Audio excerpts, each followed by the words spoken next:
Hi అండి. అందరూ ఎలా ఉన్నారు? అందరూ బాగుండాలని, ఆరోగ్యంగా ఉండాలని కోరుకుంటూ ఈరోజు ఈ వీడియోని స్టార్ట్ చేసేస్తున్నాను. ముందుగా ఒక బౌల్‌లోకి ఇలా మెత్తగా చేసుకున్న పన్నీర్‌ని 2 కప్పులు తీసుకున్నాను. 1 కప్పు బొంబాయి రవ్వ, 2 కప్పులు జాగరీ కూడా తీసుకున్నాను. ఈ మూడిటిని బాగా మిక్స్ చేసేసుకున్నాక 1 స్పూన్ యాలక్ పౌడర్ కూడా వేసుకున్నాను. కాస్త గట్టిగా అనిపిస్తే 2 స్పూన్లు నీళ్లు పోసి బాగా కలుపుకొని ఒక 5 నిమిషాలు పక్కకు పెట్టేసుకోండి. ఆ తర్వాత ఇలాంటి కేక్ మౌల్డ్‌లో 1 స్పూన్ వరకు నెయ్యి వేసి స్ప్రెడ్ చేశాను. కొంచెం మైదా కూడా వేసుకుని స్ప్రెడ్ చేసుకున్నాను. ఆ తర్వాత ఇందాక తయారు చేసి పెట్టుకున్న మిశ్రమం మొత్తం ఇందులో వేసేసుకోవాలి. మీకు నచ్చితే జీడిపప్పు, బాదం పప్పు, కిస్మిస్ కూడా వేసుకోవచ్చు. మా పిల్లలకి ఇష్టమని నేను వేసుకున్నాను.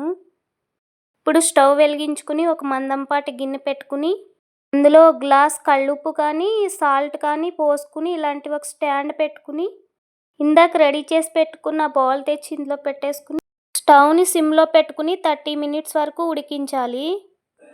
ఉడికిందో లేదో ఒకసారి చెక్ చేసుకుంటే తెలిసిపోతుందండి. దీన్ని వెయిట్ లాస్ జర్నీలో ఉన్న వాళ్ళు కూడా తినొచ్చండి. అంతేనండి. మళ్ళీ మంచి వీడియోతో మళ్ళీ కలుద్దాం. వీడియో నచ్చితే లైక్ చేయండి, షేర్ చేయండి, సబ్స్క్రైబ్ చేసుకోండి. ఉంటానండి. బాయ్.